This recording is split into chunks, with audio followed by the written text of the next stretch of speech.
Welcome back to our study of the Law of Moses. So last week we finished up a pretty long arc covering lots of different laws pertaining to wealth and property rights, but especially, it starts with property rights, and it starts with criminal laws against theft.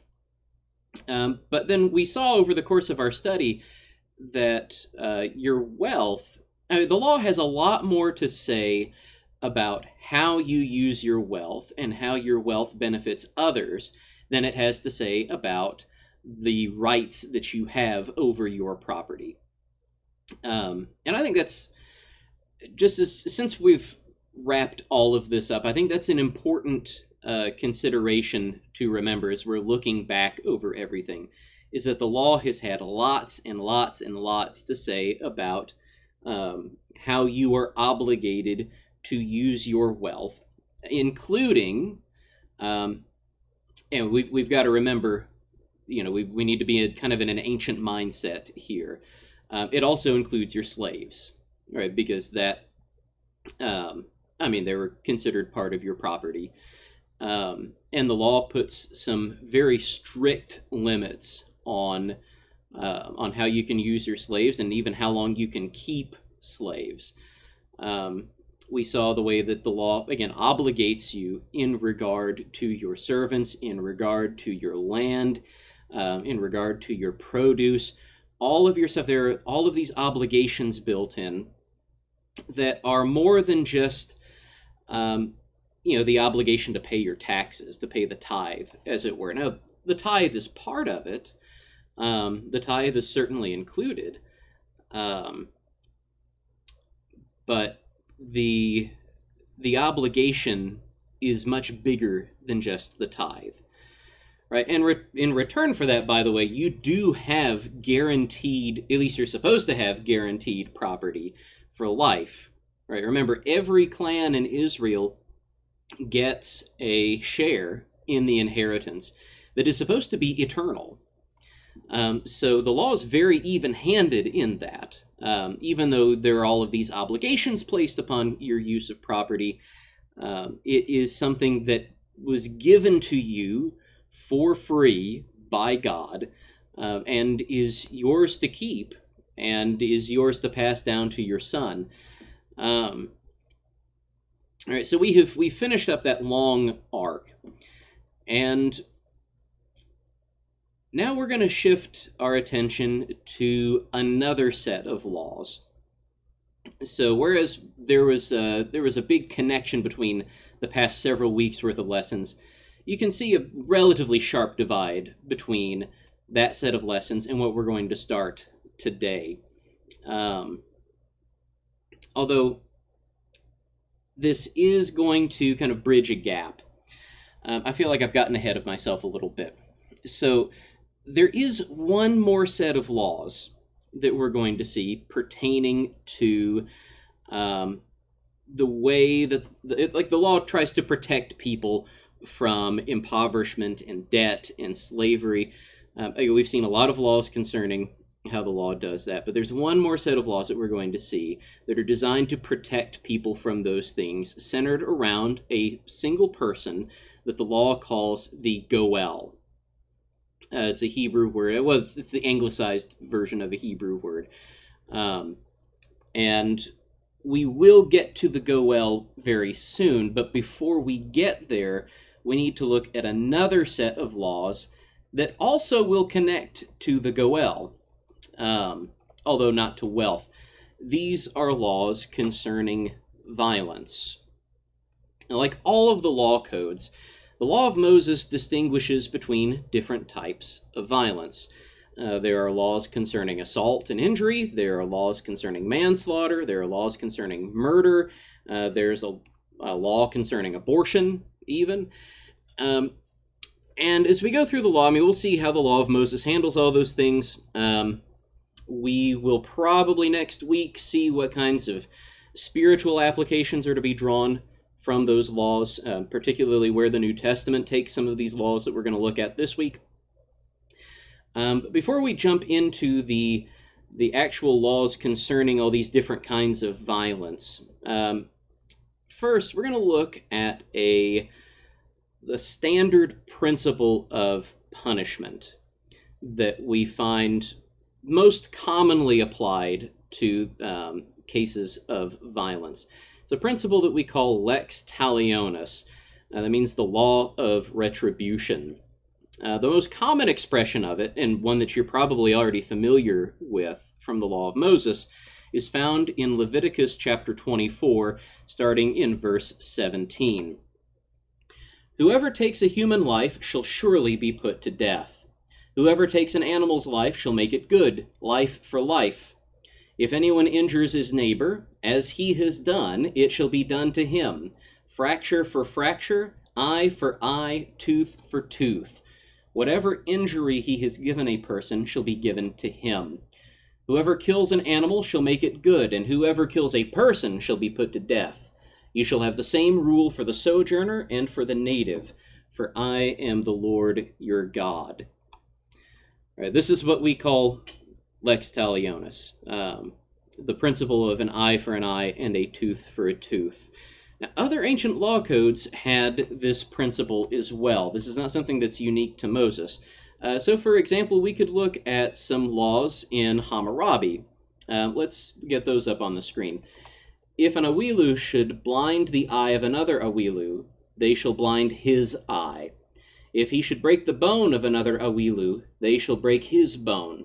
If an Awilu should knock out the tooth of another Awilu of his own rank, they shall knock out his tooth. And Awilu in those texts just refers to a certain class of person. And that leads us to a key difference between the law of Moses and the law of Hammurabi, and most of the other ancient law codes as well. Hammurabi and the rest of these ancient Near Eastern law codes generally differentiated punishment based on relative social status. Right? So if you were a high status person committing a crime against a low status person, you would actually suffer a lesser punishment than if you had committed that crime against somebody of your own class or someone of a class higher than your own.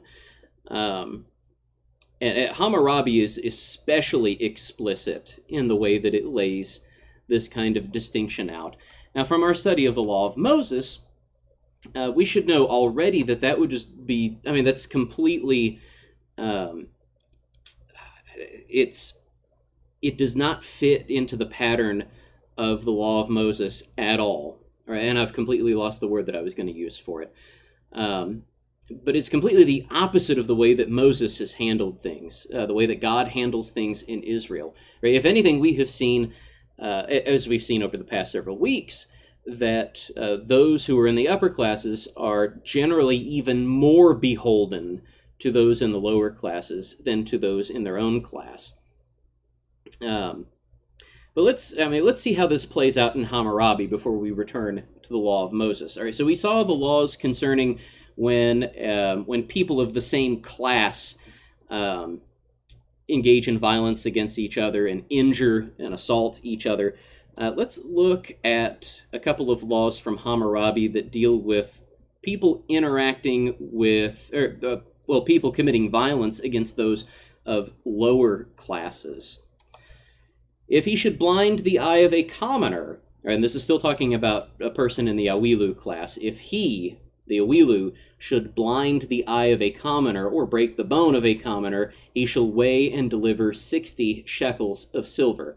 If he should knock out the tooth of a commoner, he shall weigh and deliver 20 shekels of silver. All right, so if in Hammurabi, if it's two people of the same class, then you've got lex talionis going on, right? It is just almost exactly what we read in Leviticus 24, eye for eye, tooth for tooth. But if it's two people, if there's a class distinction between the two people, then instead of now being eye for eye and tooth for tooth, now it's a fine measured out in shekels, which in the ancient law codes is generally considered to be a lesser punishment. of course, it's completely alien to the law of Moses. There's no partiality shown under the law, at least not in that way.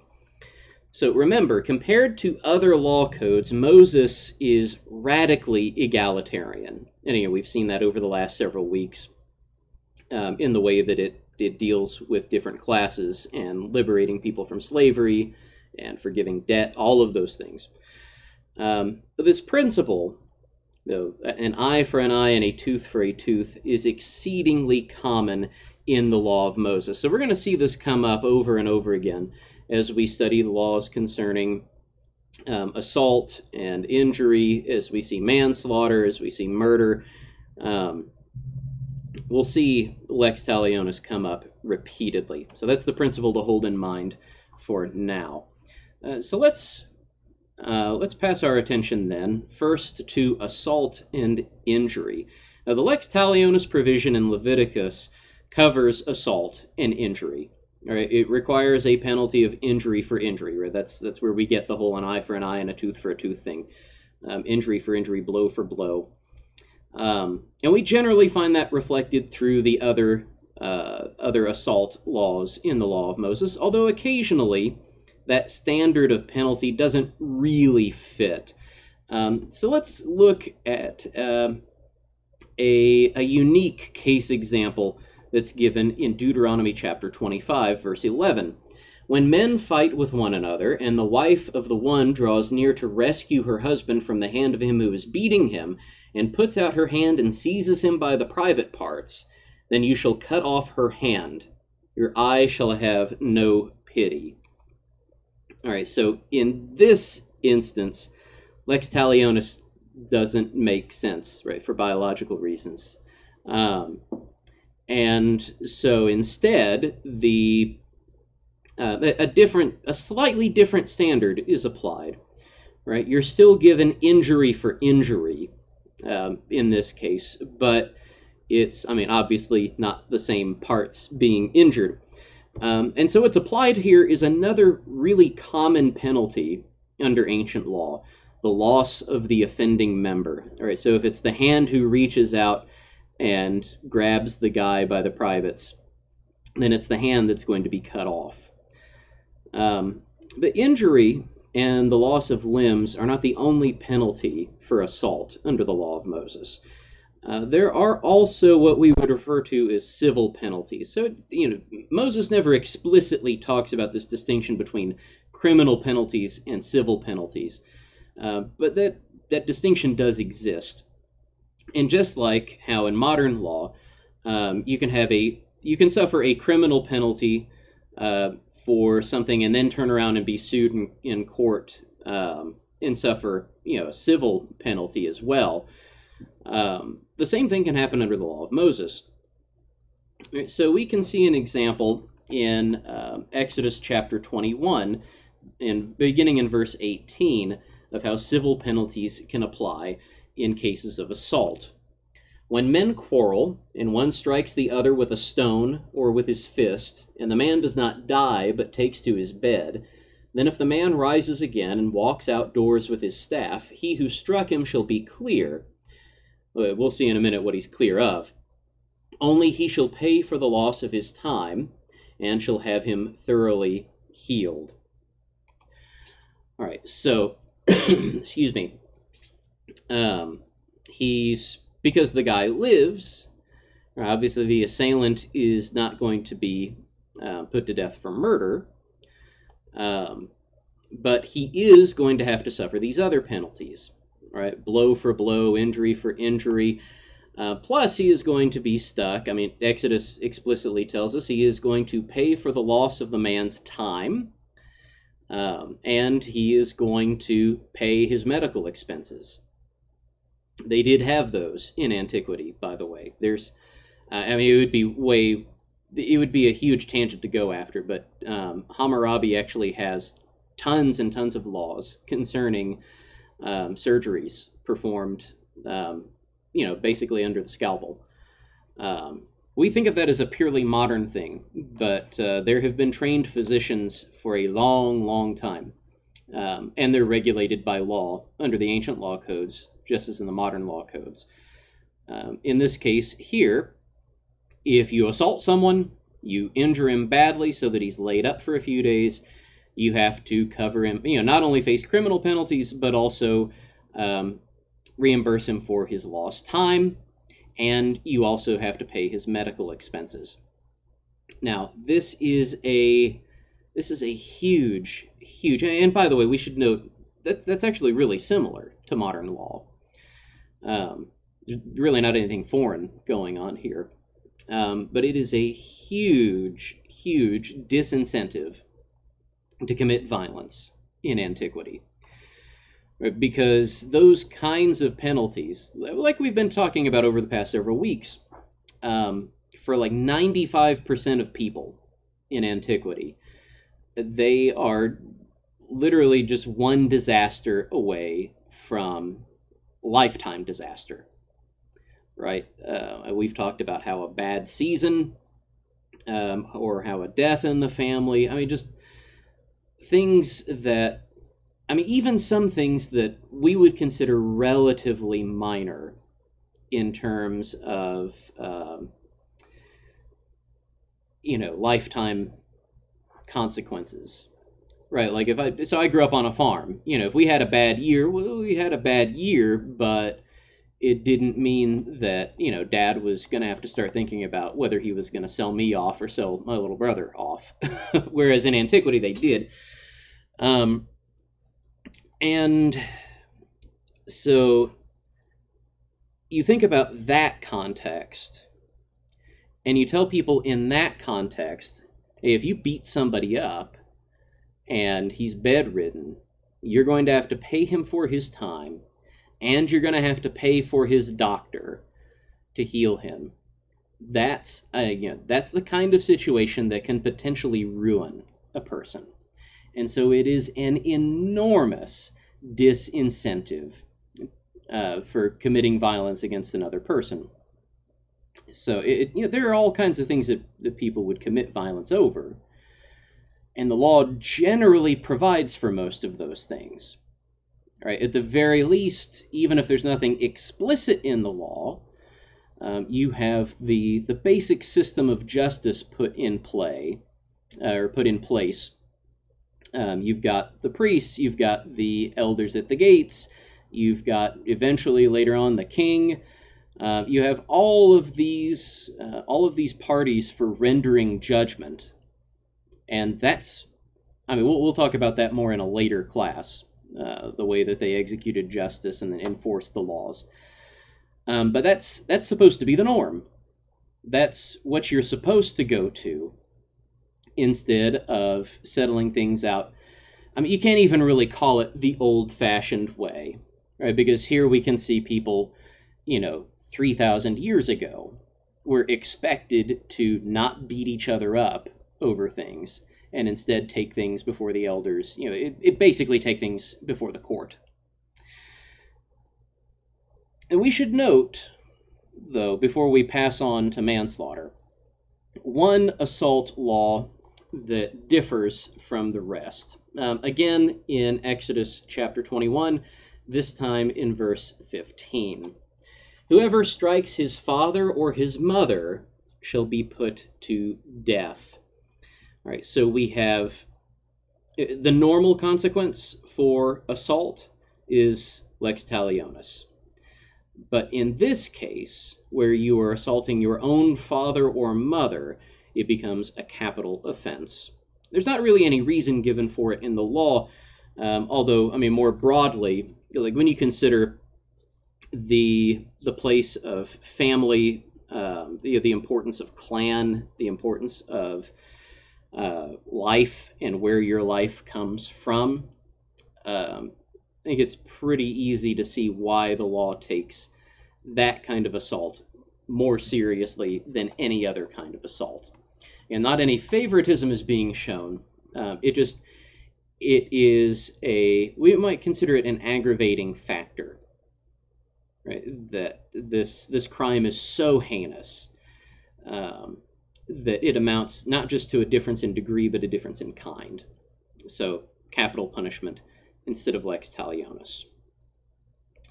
All right, well, let's pass our attention now to manslaughter. Now, the lex talionis law in Leviticus, and I know that, I'm sorry, that's redundant. The lex means law. Lex talionis in Leviticus does not distinguish between manslaughter and murder. So we have to turn to other parts of the law to find that distinction. All right, lex talionis requires a life for a life. And when you consider the rest of the law together, it'll become clear that that is intended specifically for murder. But the law elsewhere distinguishes manslaughter as something different from murder. So we'll look in a couple of places. We'll start in Exodus chapter 21, verse 12. Whoever strikes a man so that he dies shall be put to death. But if he did not lie in wait for him, but God let him fall into his hand, then I will appoint for you a place to which he may flee. But if a man willfully attacks another to kill him by cunning, you shall take him from my altar, that he may die. All right, so we get a few things introduced to us in this passage. We get this distinction between manslaughter and murder. So if somebody kills intentionally, he has to be put to death. If it was an accident, then well, I don't think the law told us explicitly. Actually, let's go back here. But if he did not lie in wait for him, then I will appoint for you a place to which he may flee. All right, so the law at this point doesn't explicitly tell us what's going to happen to him, other than that there will be a place of sanctuary for him to go. Now, here at this point in the law, it doesn't tell us what happens after that point. We'll look elsewhere in the law for that. But we see that the law establishes, first, that distinction between manslaughter and murder, and second, the concept of sanctuary, including both sanctuary cities and the sanctuary of the tabernacle and temple itself. So the sanctuary is also a sanctuary, if that makes sense. We would turn elsewhere for further laws concerning the sanctuary cities, and those laws also distinguish between murder and manslaughter. Places like Deuteronomy chapter 19. We'll read verses 4 and 5. This is the provision for the manslayer, who by fleeing there may save his life. If anyone kills his neighbor unintentionally without having hated him in the past, as when someone goes into the forest with his neighbor to cut wood, and his hand swings the axe to cut down a tree, and the head slips from the handle and strikes his neighbor so that he dies, he may flee to one of these cities and live. All right, so we again find the concept of the sanctuary city, and we find a distinction made between manslaughter and murder. And you notice the way that, and this is typical for ancient law, typical for Moses as well, that a hypothetical is given, what we would separate out and call case law. A case law handles actual cases. This is given as a common hypothetical, though. You've got a couple of guys out in the forest, and axe head is loose on the handle. It flies off, kills the guy. That's not, even though someone has taken another person's life, that's not murder. And what we see in both of those laws, by the way, is that the difference is intent. And that's what separates manslaughter from murder under the law, is intent. We should also note, by the way, that the other ancient law codes also made this distinction. Right? So the normal penalty across all ancient law codes is death for murder. But then you look at certain laws, like from the laws of Eshnunna. We'll read there. If a man in the course of a brawl should cause the death of another member of the Awilu class, he shall weigh and deliver 40 shekels of silver. Right, so the idea there is that it's an accidental crime of passion. Right, they're in a fight, and they're not intending, like neither one of them is intending to kill the other. right? They're just looking to settle something out. But the fight results in one of them dead. And there the standard is, and notice, by the way, members of the same class, where again, if you murder somebody of the same class, the penalty is going to be death. But Eshnunna distinguishes between that and this accidental death. There are other places that distinguish between purposeful death and accidental death. But here in Eshnunna, the penalty is a fine of 40 shekels, which is, we saw earlier in Hammurabi that the fine for an eye or a broken bone is 60 shekels. Right? It's more expensive. So here, you straight up killed a guy, and the fine is only 40. Excuse me. So these other ancient law codes recognize situations in which death was the result, but was not the intent, and that's the distinction that is made. Now, we've not really looked at penalties for manslaughter in Moses. We saw it in Eshnunna. We saw the fine, but we've not really seen them in Moses. We'll look at those penalties in just a moment when we consider the sanctuary cities in greater detail. For now, we'll just say that Moses says that manslaughter does not merit death. What does merit death is murder, which we'll turn our attention to now. And like we've seen with most of the other topics that we've looked at in this class, we've got another example of just how simple the law can be if only people will follow it. Right? You look at the Ten Commandments. Exodus chapter 20, verse 13, you shall not murder. And as we've seen with other prohibitions in the Ten Commandments, it's super brief in English, but it's twice as brief in Hebrew. Right? It's only 2 words in Hebrew. And we could reduce it to that in English. Don't murder. That's literally what it says. Just don't do it. Super, super simple. In fact, as simple as it gets. Following that law obviates everything else. Like, in an ideal world, this class would be like 10 seconds long. Right? Just don't murder. All right, that's it. Video's over. But the lesson of the Ten Commandments, as we have seen over and over again, is that humanity will not abide by these simple principles.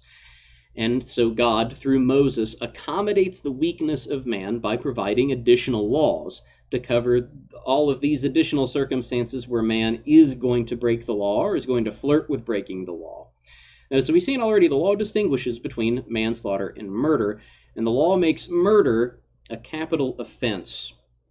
We've seen it so far in Exodus. We saw it in the Lex Talionis of Leviticus. We've seen it in Deuteronomy. We're also going to see it in Numbers in just a moment, making it one of the only laws to be repeated across all 4 of the books containing law codes in the Torah. All right, so remember, Genesis doesn't contain any law codes. It does contain commandments, but it doesn't contain any full law codes. The law codes are constrained to Exodus, Leviticus, Numbers, and Deuteronomy. And there are very, very few. In fact, I think it might just be this and one other law. I would need to think about it. But there's very, very few laws that are repeated in all 4 of the law codes. And capital punishment for murder is one of them. The Sabbath observance might be the other one.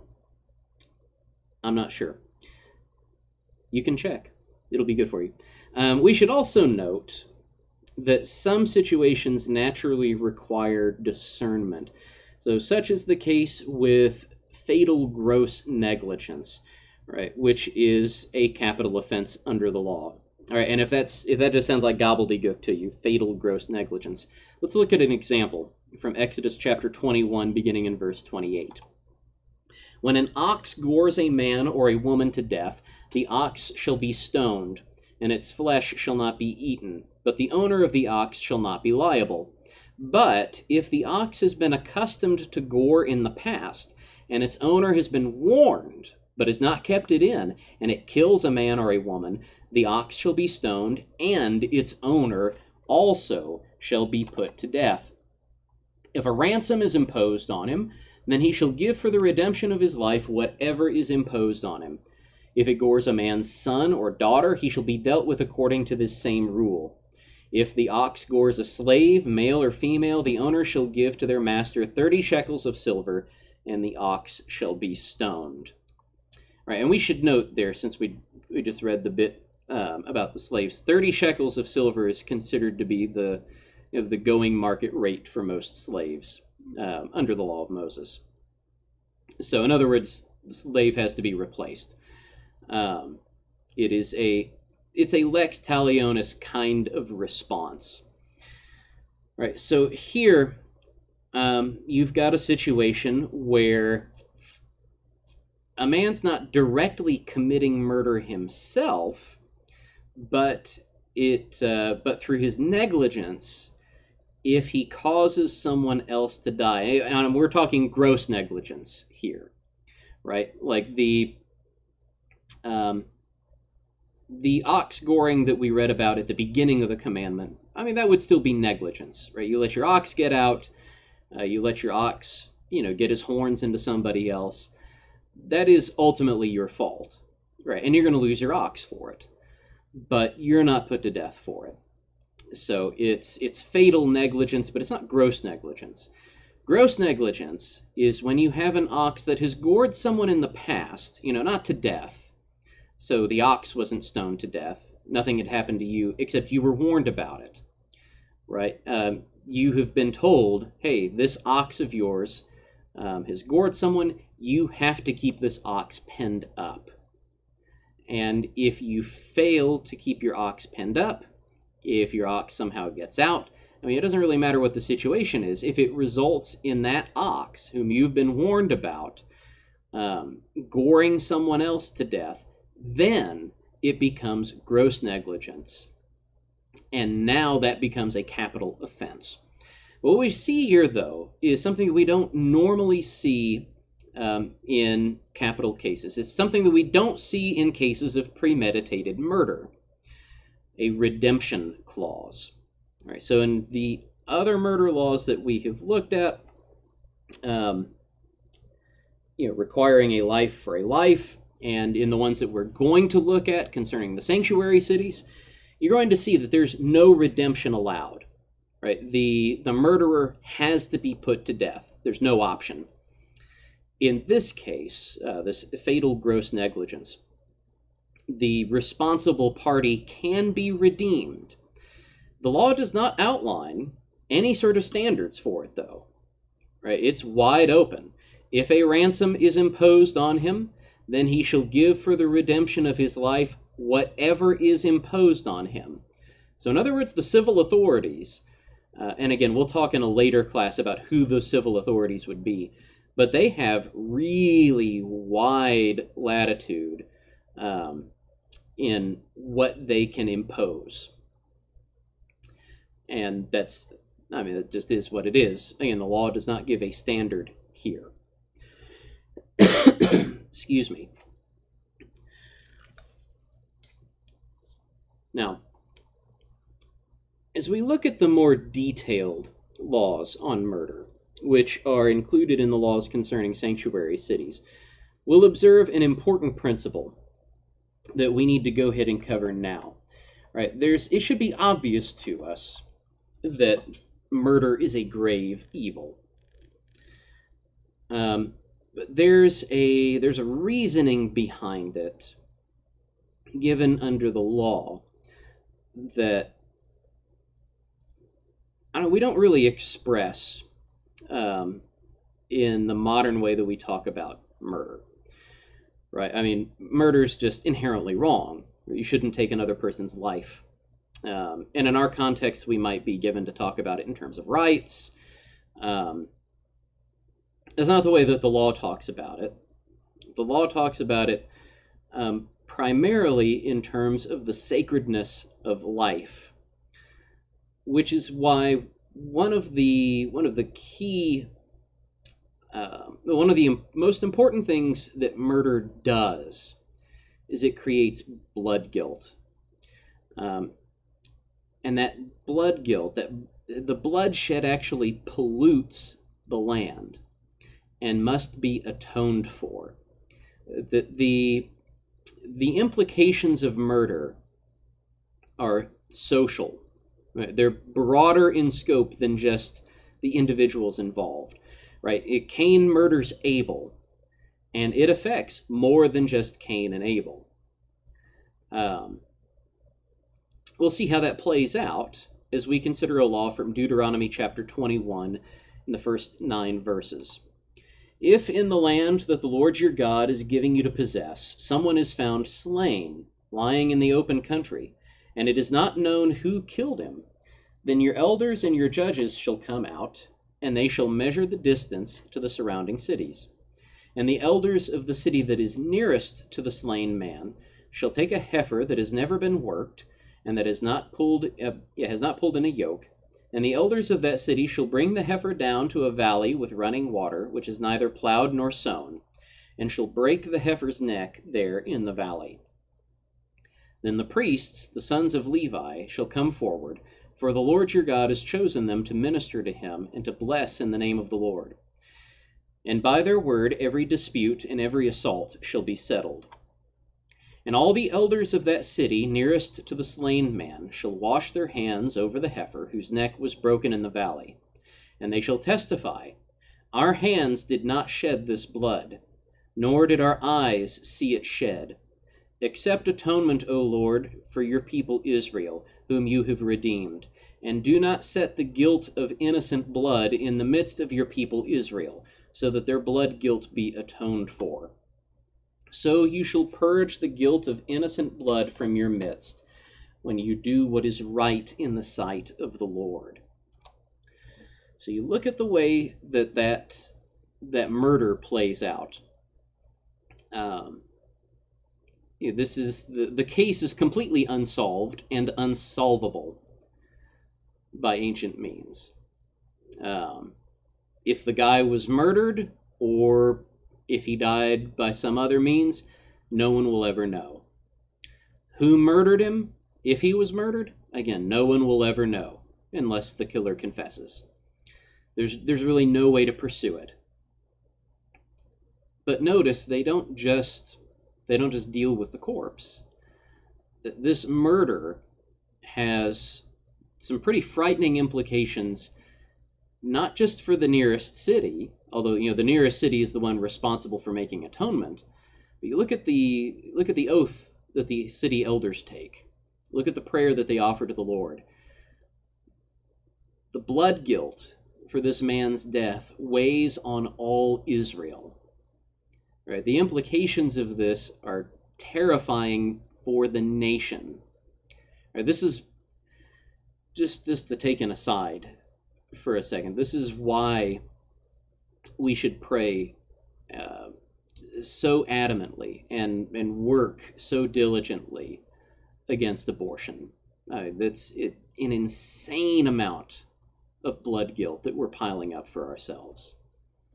And all kinds of blood guilt, not just abortion, but brutality, all kinds of illegitimate violence. This is all blood guilt that's being piled up against us.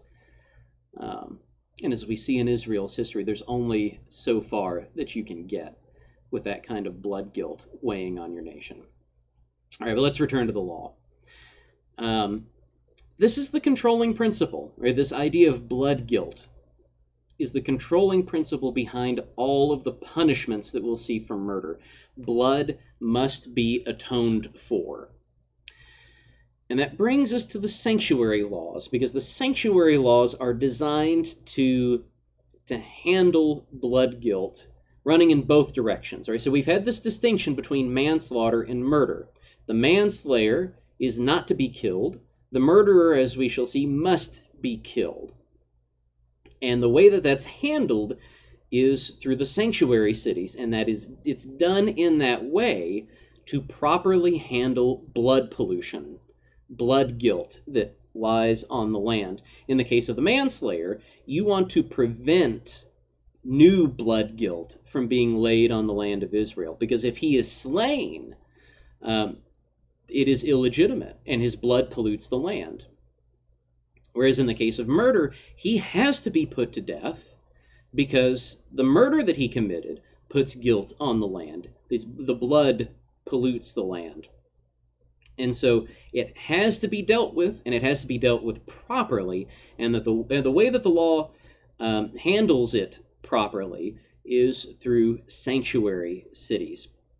So we'll start by turning our attention to Deuteronomy chapter 19, verse 1, and then from there, after we read the first 13 verses of the chapter, we will then turn to Numbers chapter 35, verse 25. When the Lord your God cuts off the nations whose land the Lord your God is giving you, and you dispossess them and dwell in their cities and in their houses, you shall set apart 3 cities for yourselves in the land that the Lord your God is giving you to possess. You shall measure the distances and divide into 3 parts the area of the land that the Lord your God gives you as a possession, so that any manslayer can flee to them. This is the provision for the manslayer, who by fleeing there may save his life. If anyone kills his neighbor unintentionally without having hated him in the past, as when someone goes out into the woods with his neighbor to cut wood, and his hand swings the axe to cut down a tree, and the head slips from the handle and strikes his neighbor so that he dies, he may flee to one of these cities and live, lest the avenger of blood in hot anger pursue the manslayer and overtake him. Because the way is long, and strike him fatally, though the man did not deserve to die, since he had not hated his neighbor in the past. Therefore I command you, you shall set apart 3 cities, and if the Lord your God enlarges your territory as he has sworn to your fathers, and gives you all the land that he promised to give to your fathers, provided you are careful to keep all this commandment, which I command you today, by loving the Lord your God, and by walking ever in his ways, then you shall add 3 other cities to these 3, lest innocent blood be shed in your land that the Lord your God is giving you for an inheritance, and so the guilt of bloodshed be upon you. But if anyone hates his neighbor, and lies in wait for him, and attacks him, and strikes him fatally so that he dies, and he flees into one of these cities, then the elders of his city shall send and take him from there, and hand him over to the avenger of blood, so that he may die. Your eye shall not pity him, but you shall purge the guilt of innocent blood from Israel, so that it may be well with you. Now we'll turn to Numbers 35:25. And the congregation shall rescue the manslayer from the hand of the avenger of blood, and the congregation shall restore him to his city of refuge to which he had fled, and he shall live in it until the death of the high priest who was anointed with the holy oil. But if the manslayer shall at any time go beyond the boundaries of his city of refuge to which he fled, and the avenger of blood finds him outside the boundaries of his city of refuge, and the avenger of blood kills the manslayer, he shall not be guilty of blood, for he must remain in his city of refuge until the death of the high priest. But after the death of the high priest, the manslayer may return to the land of his possession. And these things shall be for you a statute and rule throughout your generations in all your dwelling places. All right, so these laws, and you can read essentially the same set of laws in Deuteronomy 19 and in Numbers 35. I took a large selection from Deuteronomy 19 to give you the broad shape of the law, and then there's this provision towards the end of Numbers 35 that's not included in Deuteronomy 19. But these laws tie together a number of threads from our study so far. All right, so you have the distinction between murder and manslaughter. You have the distinct punishments: death for the murderer, temporary confinement for the manslayer. And that is, this is the only place where I think we find punishment for manslaughter, is in these sanctuary city laws. And the punishment is he has to stay confined in the city of refuge, the sanctuary city. He cannot leave the city. If he leaves the city, he is fair game, and his death will not bring blood pollution on the land. This confinement is temporary, though it can be long-term, depending on how long the high priest lives. Right, so you've got the distinction and you have the distinct punishments. You've got the concern for blood pollution, which makes murder a social concern and the broadest possible social concern, right? Rather than just an individual concern or a local concern, a familial concern. This is something that affects all Israel. These laws also introduce an enforcement mechanism that we have not seen so far. The Avenger of Blood. Now, we're going to have more to say about him in a couple of weeks. So like I said, next week we will look at some New Testament applications where the New Testament takes these laws and how our understanding of this law is applied spiritually, and how it's modified in the New Testament. But the week after that, Lord willing, we're going to look at this man, the Goel. He's called the Goel in other places. Here he's called the Avenger of Blood. He has a lot of different jobs under the law, and we've just seen one of them. But we'll cover that more in detail in a couple of weeks. The last thing we're going to look at this week is abortion. And I want us to start by talking about why people in antiquity chose to kill their children. It is, clearly something that still goes on in the modern day, but for different reasons. I say it's sometimes similar reasons. At least similar reasons can be given. Right? There are some people in the modern day that try to make an economic argument from it based on destitution. There's not a good... What we will see is that under the law of Moses in antiquity, there was not a good argument for it. There is certainly no good argument for it today in as wealthy a nation as we have. But I want us to consider in antiquity, the attitude around things. It will tell us, by the way, to a degree, just how callous we have become in the modern day, in the way that we'll fawn over our living children, and romanticize childhood on the one hand, but then on the other hand, treat unborn children as literal garbage.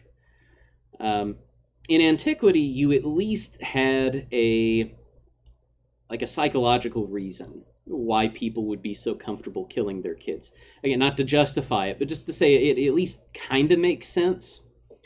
There is for kids under the age of 7, including infants, the best we can figure in antiquity is there was a 66% mortality rate, right? 2 out of every 3 kids under the age of 7 would die.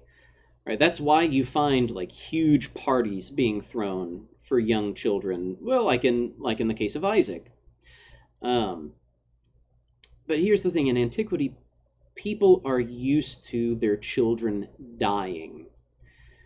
That's why, for example, it is such a huge, huge deal that Jacob has 12 sons, and you don't hear about any of them dying. You don't hear about any dead kids. You don't hear about any miscarriages. It is, from an ancient perspective, it is so blatantly obvious that it is the Lord's favor on Jacob that there's just no question about it. Nobody in antiquity has 12 sons with 0 deaths. Right? Under normal circumstances, you're going to have 4 kids living and 8 in the ground. And that's just the way things play out in antiquity. People were used to kids dying a lot. And so they were relatively comfortable in antiquity getting rid of unwanted children. They would do it either through exposure, particularly with infants. If you had a baby that you just didn't want, You would just leave the baby outside. Let the gods take care of it. And they would literally say that. In fact, in all of these cases, regardless of what happens to the kid, the general attitude was let the gods handle it. Right? So you leave your kid outside and the weather or wild animals kill the kid. That's God handling it. You leave the kid outside and the kid gets picked up by, rescued by some slaver. That happened a lot. All right, I don't remember if we talked about that during our class on slaves, but that was a relatively large part of the slave market in antiquity. People, slavers going around grabbing up foundlings. That's, from a pagan perspective, that's the gods taking care of it. Kid doesn't die, but he's not your problem anymore. Or sacrifice. Sacrifice was a big method of getting rid of unwanted children in antiquity.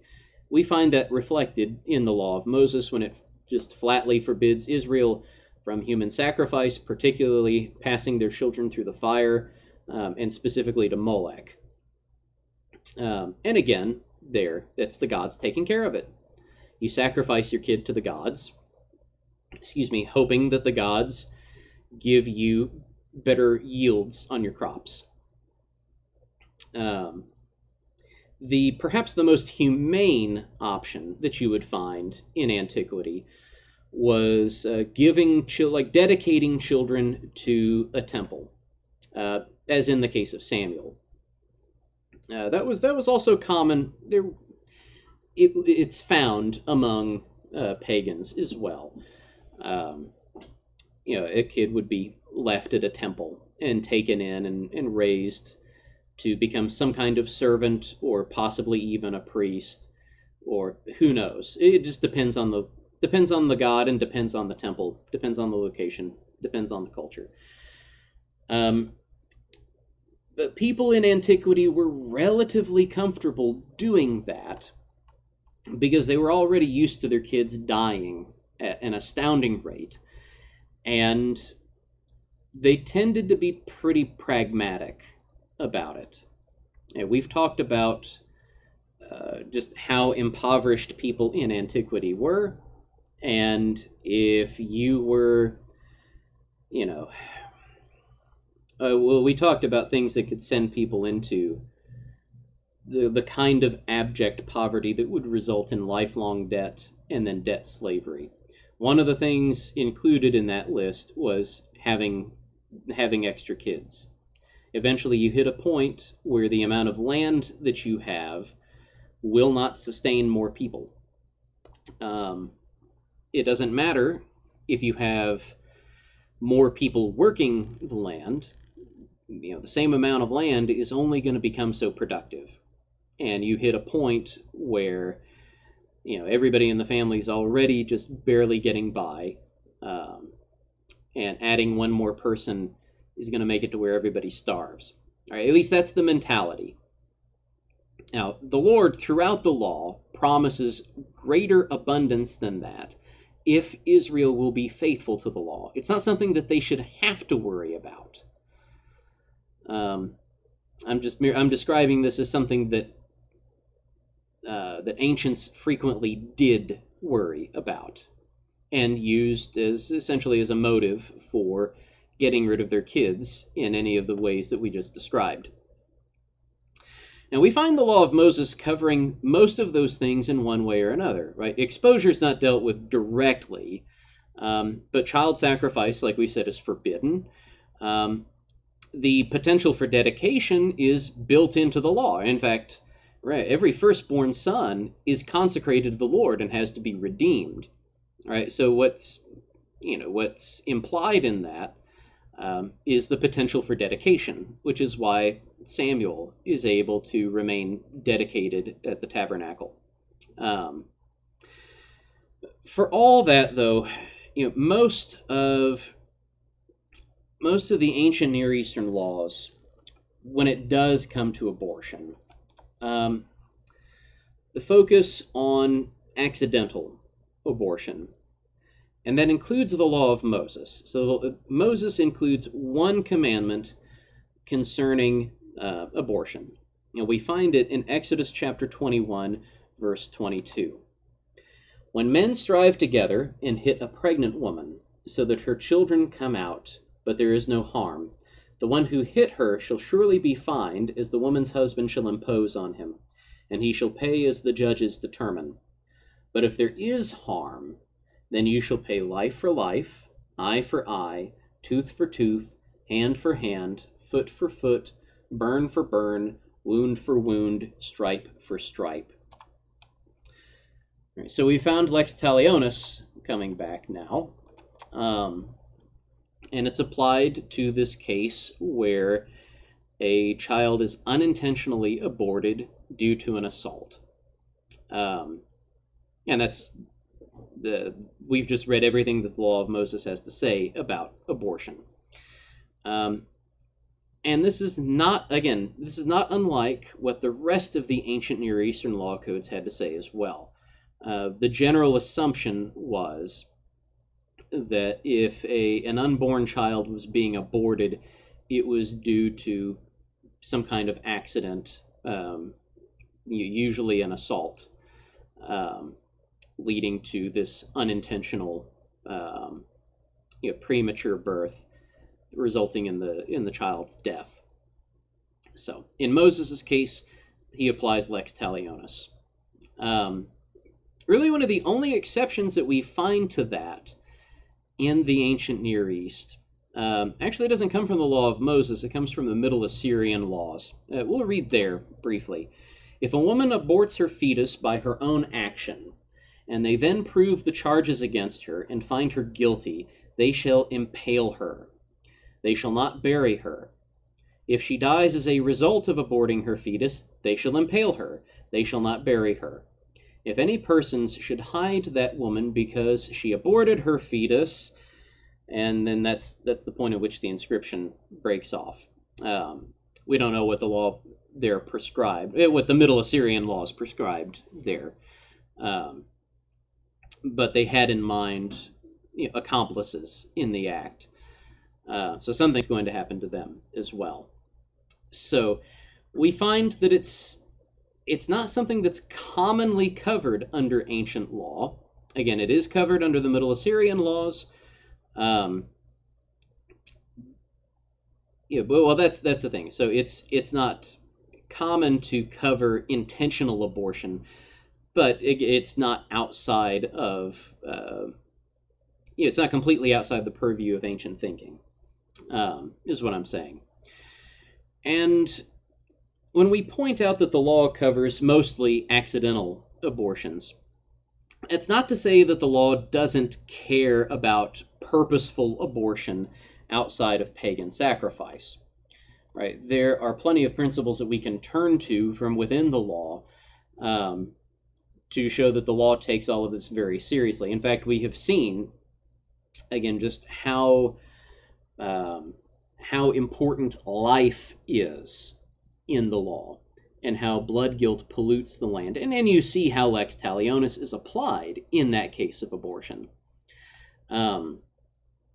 Those principles of the value of human life, it's baked into the creation story. All right, turn to Genesis chapter 1, verse 26. Then God said, "Let us make man in our image, after our likeness, and let them have dominion over the fish of the sea, and over the birds of the heavens, and over the livestock, and over all the earth, and over every creeping thing that creeps on the earth." So God created man in his own image. In the image of God he created him. Male and female he created them.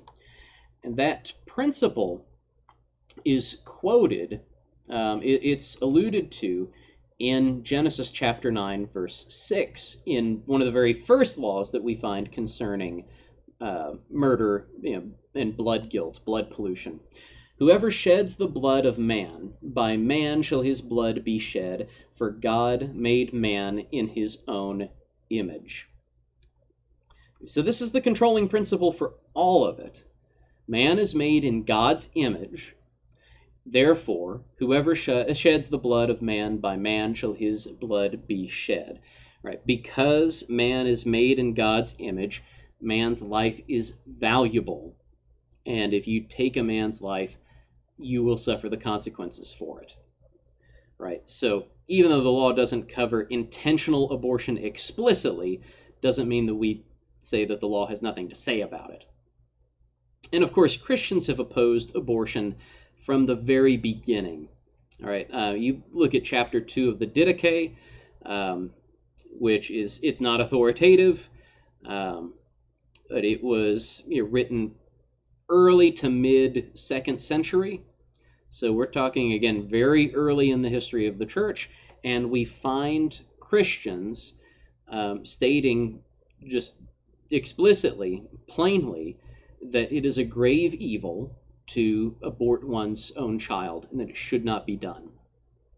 The point of all this is that opposition to abortion is not something that was invented by opportunistic Republicans in the 1970s. That is a common line that you will hear from, if you can believe it, there is a growing contingent of people who identify themselves as Christians, belonging mainly to mainline Protestantism. So what we would consider the more theologically liberal denominations, who will sometimes try to defend the institution of abortion, and specifically will try to undermine the pro-life movement as, again, just some invention of the GOP in the 1970s, just to secure votes. Just a very cynical view of the pro-life movement. When in fact Christians have been in this business of opposing abortion forever. And more than that, we talked just a second ago briefly about how infants who were exposed would often be picked up by slavers in antiquity. A lot of that changes after the formation of the church. In history, at least in Western history, it is Christians that you first find taking in foundlings off the street and raising them as their own children. Right? So kids who were left out in the elements to die, being found and taken in by Christian households, because they recognized it's one of those things that you don't find an explicit mandate for it in the Gospels. Or you're not going to find a place in the New Testament that says, don't kill your unborn kids. But it is the inescapable logic of the gospel. It is the inescapable logic of salvation. It's the inescapable logic of the church. It's the inescapable logic of creation, as we've just seen, right? God made man in his own image. That life is valuable. Even if you find that life out in the gutter, a helpless little baby, that life is valuable and ought to be saved. Now, we're getting ahead of ourselves a little bit. Next week, we're going to focus our attention on some New Testament applications of some of these violence laws. We're going to see specifically how the New Testament draws some spiritual lessons off of these laws, and how our understanding of the motives behind these laws should be tempered by the message of the gospel. So we'll look at that next week, and then the week after, Lord willing, we will turn our attention to the Goel, the avenger of blood that we read about this week. So until then, I hope you take care. Hope everything is well for you. So it's almost, I don't mean to make light of anything, but we're at a point where, we almost need to say to ourselves, nighty night, sweet tight, don't let the sweet tight. It's been a long day and my tongue's getting twisted. Sleep tight, don't let the bed bugs bite. All right. Don't get the corona cooties. I sincerely, though, pray that everybody is staying well, staying safe, and we pray for everyone who has been affected by this terrible virus. I know a lot of people are getting impatient about it because maybe where they live, they've not seen the effects of it yet. We know plenty of brothers who have contracted it and suffered horribly from it. We know brothers who have died from it.